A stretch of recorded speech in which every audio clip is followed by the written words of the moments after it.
दोस्तों, आज की हॉरर स्टोरी सुनाने से पहले मैं आपको एक इंटरेस्टिंग सा स्टैट बताना चाहता हूँ। हमारी कहानियां देखने वाले 80% लोग ऐसे हैं जो हमारी वीडियोस एंजॉय तो करते हैं, लेकिन उन्होंने हमारा चैनल अभी तक सब्सक्राइब नहीं किया है। अगर आप उन 80% लोगों में से हैं, तो बस आपको एक छोटा सा काम करना है। इस वीडियो के नीचे आपको एक सब्सक्राइब बटन दिख रहा होगा, बस उस सब्सक्राइब बटन को दबाना है।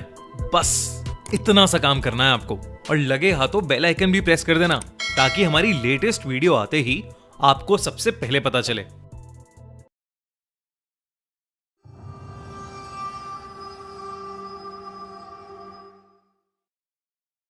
मिस्टर बीस्ट और हॉन्टेड जेल।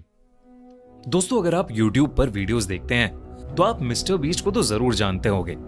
इनफैक्ट आप ये भी जानते होंगे कि मिस्टर बीस्ट अपनी वीडियोस में अलग अलग चैलेंजेस करता है, लेकिन 2019 में अपने नए YouTube वीडियो के लिए दुनिया के टॉप यूट्यूबर मिस्टर बीस्ट उर्फ जिमी डोनाल्डसन ने सोचा कि इस बार कुछ अलग किया जाए।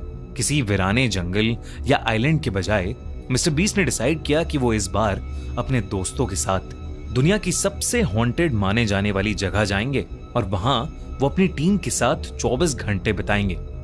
Tariq, Chandler, Connor, Chris, Josh और जेक इस चैलेंज के लिए तैयार तो थे, लेकिन डरे हुए भी थे। उन्होंने गोस्ट हंटिंग का इक्विपमेंट जैसे EMF meter, infrared meter, night vision cameras, ढेर सारी बैटरीज, फ्लैशलाइट्स और वॉकी टॉकीज पैक किए और चल पड़े ओहायो स्टेट पेनिटेंशियरी, अमेरिका का ऐसा प्रिजन, एक ऐसी जेल जो सालों से बंद पड़ी है और जिसे लोग दुनिया की सबसे हॉन्टेड जगहों में से एक मानते हैं। जेल के अंदर घुसते ही उन्हें समझ आ गया कि लोग इस जगह को इतना डरावना क्यों कहते हैं। 2.5 लाख स्क्वायर फीट में फैला हुआ 6th फ्लोर का ये बड़ा सा प्रिजन 100 जेल सेल्स के साथ बेहद डरावना लग रहा था। वहां के गार्ड ने उन्हें बताया कि उस जेल में 1930s में एक आग लगने के बाद 300 कैदियों की मौत हो गई थी और कई कैदी तो उस जेल में आपस में लड़ते लड़ते ही मर गए और कईयों ने खुद को ही मार डाला। कहते हैं कि उनमें से कई कैदियों की आत्माएं आज भी उस जेल में भटकती हैं। बल्कि उस गार्ड ने बताया कि उसने खुद कई बार जेल में अदृश्य शक्तियों को महसूस किया है। बल्कि एक जेल जहां कैदियों को अकेले रखा जाता था, वहां तो उसके एक साथी गार्ड की भी जान चली गई थी। उन्होंने उन सबको चेतावनी दी कि कोई भी एक दूसरे से अलग ना हो और कोई किसी तरह का उल्टा सीधा मजाक ना करे।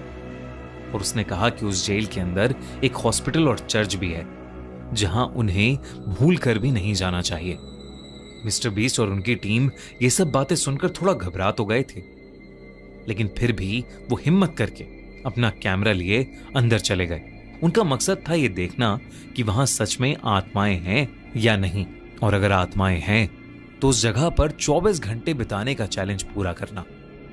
जब उन्होंने अंदर जाकर अपने पैरानॉर्मल डिवाइसेस ऑन किए तो एकदम से बीप की आवाज आई और उनके EMF मीटर पर लाइट्स ब्लिंक करने लगी, जिसका मतलब था कि स्पिरिट्स उनके आसपास थीं।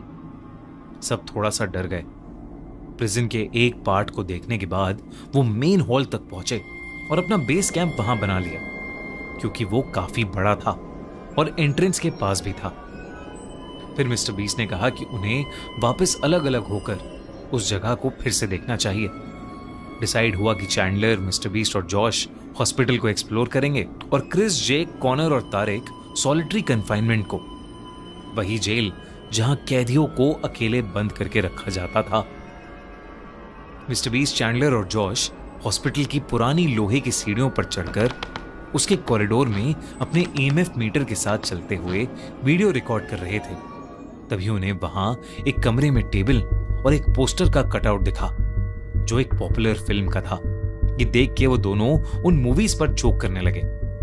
तभी एकदम से चैंडलर के हाथ में जो EMF था उसकी लाइट ब्लिंक करने लगी और उसी मोमेंट पर मिस्टर बीस्ट को ऐसा लगा कि जैसे कहीं से कोई जोर का सायरन बज रहा हो।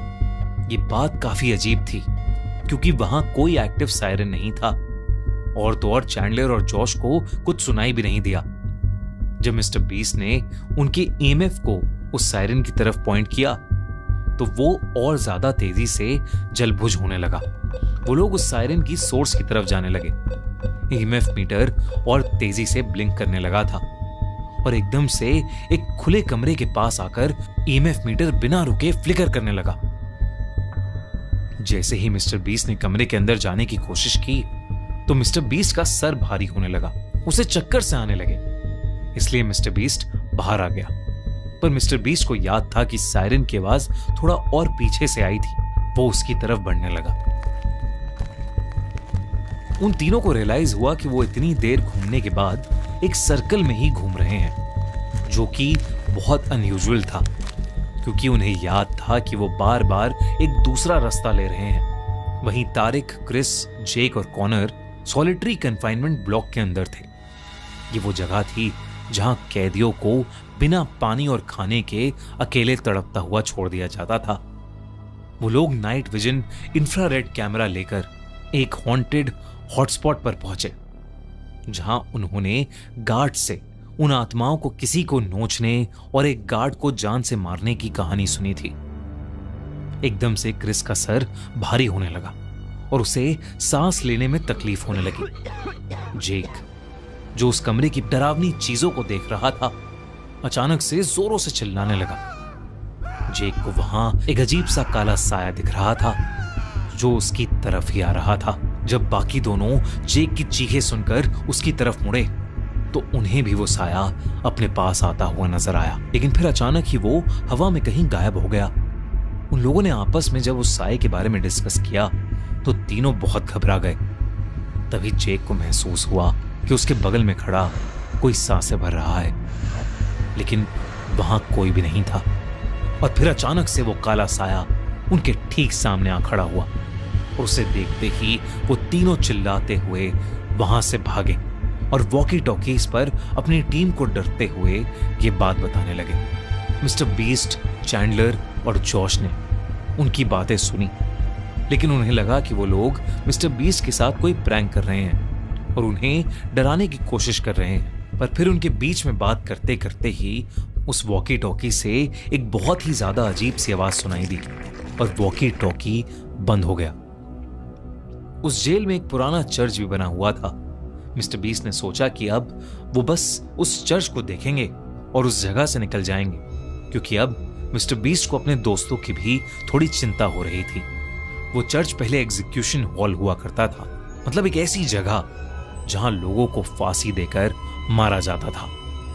कहते हैं कि उनमें से कई लोग जिनकी फांसी हुई है, उनकी आत्माएं आज भी उस चर्च के एरिया में भटकती हैं। मिस्टर बीस्ट वहां प्रीस्ट की एक्टिंग करते हुए चैंडलर को सीट पर बिठाकर उसे वहां आने के लिए थैंक यू कहकर उस जगह को हॉन्टेड होने की बात करने लगा। तभी एकदम से उसका वॉकी फिर से बजने लगा, लेकिन वॉकी टॉकी पर इस बार क्रिस उसकी लोकेशन पूछ रहा था। मिस्टर बीस्ट ने मजाक किया और अपनी लोकेशन बता दी, लेकिन तभी वॉकी टॉकी पर एक अजीब सी डिस्टर्बेंस आई और फिर उसे ऐसा लगा कि जैसे कोई औरत उस वॉकी टॉकी पर कुछ बोल रही है। जब उन तीनों ने ध्यान से सुना तो उस वॉकी टॉकी से एक औरत के बोलने की आवाज आई, इट्स रेनिंग आउटसाइड, यानी बाहर बारिश हो रही है। और यह आवाज उन तीनों को नॉर्मल औरत की नहीं लग रही थी, बल्कि बेहद डरावनी लग रही थी।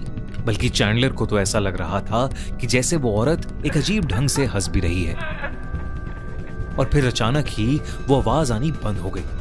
उन तीनों को समझ नहीं आ रहा था कि उनके साथ अभी क्या हुआ, तो वो वहां से निकलकर वापस मेन हॉल की तरफ अपने बेस कैंप चले गए।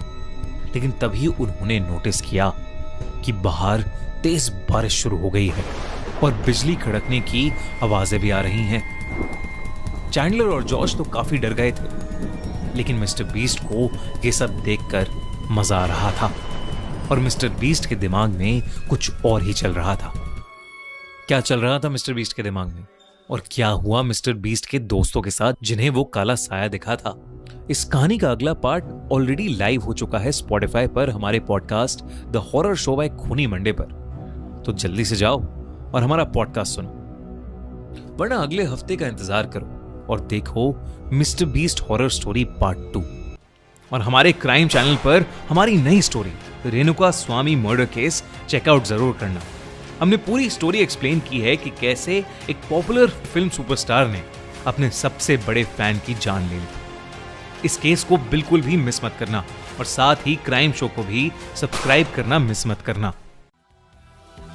और अगर आपको ये वीडियो अच्छी लगी तो हमारा चैनल खूनी मंडे सब्सक्राइब करना बिल्कुल मत भूलना।